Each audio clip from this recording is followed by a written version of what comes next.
un des grands problèmes d'épistémologie qui se pose, c'est celui de la causalité. On a tendance à présenter ce qui est une conséquence comme une cause. Ça, c'est le discours anti-astrologique. C'est-à-dire que l'anti-astrologue va inverser les rapports de causalité, qui lui permet de minimiser la cause, la vraie cause. Donc chaque fois qu'il se passe quelque chose, on va dire c'est la conjoncture qui est responsable de cela. Alors que la conjoncture elle-même, elle est provoquée par justement la configuration astrale, qui elle est structurelle. Donc le jeu consiste à présenter toujours la cause comme étant l'effet ou l'effet comme étant la cause. Ça permet de réduire l'importance des vraies causes, de passer à côté des causes en fait. Alors que ce soit des causes cosmiques ou des causes divines, si on peut dire. Parce que pour moi, l'astrologie s'inscrit dans une théologie, dans un plan divin. Nul n'est parfait. Et par conséquent, si chaque fois qu'il y a une cause divine ou cosmique, on va dire que ce n'est jamais que la conséquence de telle et telle situation historique, socio-historique, eh bien comme ça, on va éliminer les vraies causes. Et c'est à ce petit jeu que se sont prêtés des générations de chercheurs, d'historiens, etc. Et c'est ça qu'il faut dénoncer, bien entendu. Donc,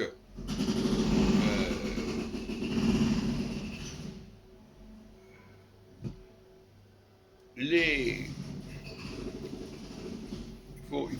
rôle de l'astrologie, c'est d'une part donc de dénoncer cette espèce de renversement de la charge de la preuve, si on peut dire. On va se dire, bon voilà, s'il y a des juifs, c'est parce que l'histoire a voulu que, etc. Bon, il n'y a pas de projet pour les juifs en particulier. Non, c'est tout à fait conjoncturel, c'est tout à fait... voilà, ça se passe comme ça, c'est circonstanciel.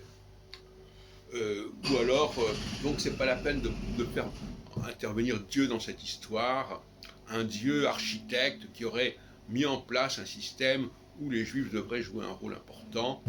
C'est pas la peine.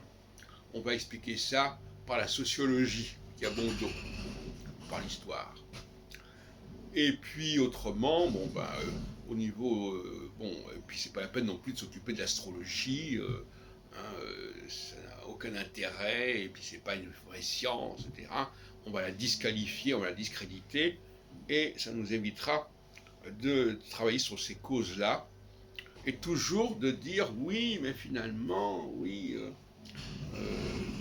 voilà, ce sont les événements qui se produisent, voilà, parce que il y a eu tel et tel phénomène socio-historique qui s'est produit, et puis c'est pas la peine d'aller chercher la cause. Il n'y a rien à signaler, c'est pas la peine de chercher des causes là où il n'y en a pas. Et donc tous les gens qui cherchent des causes là où il n'y en a pas, eh bien ce sont des enfumeurs, etc. Là, comme ça se passe. Et puis alors, l'autre problème, c'est évidemment la mise en place d'un système juridique qui permet de se donner l'illusion que l'on peut changer les choses par le droit constitutionnel, par le droit civil. Voilà. Moi j'appelle ça la technologie du pauvre. C'est-à-dire que au lieu d'avoir des vraies explications, on nous dit de toute façon, tout peut se résoudre par le droit. Je peux transformer la nationalité de quelqu'un en une autre nationalité, je peux faire qu'une femme devienne l'épouse au sein de telle famille, etc.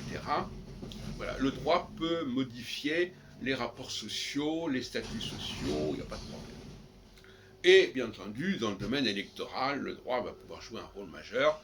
On va décider par le droit qu'il y aura des élections à telle date, que ces mandats auront telle durée. On ne sait pas très bien. Donc voyez-vous, il faut que l'astrologie soit beaucoup plus offensive, qu'elle dénonce des mythes, le mythe des élections. Voilà, alors on veut construire des élections, on met en place dans chaque pays un calendrier particulier, et on dit que c'est beaucoup mieux que de se fier au cycle cosmique, par exemple. Hein. Parce que c'est les hommes qui Là encore une fois, c'est toujours le problème de la cause et de l'effet. On préfère que ce soit l'homme qui soit le responsable de ce qui lui arrive, qui soit l'architecte de ce qui lui arrive, plutôt que de mettre cela sur des causes transcendantales, supérieures, etc.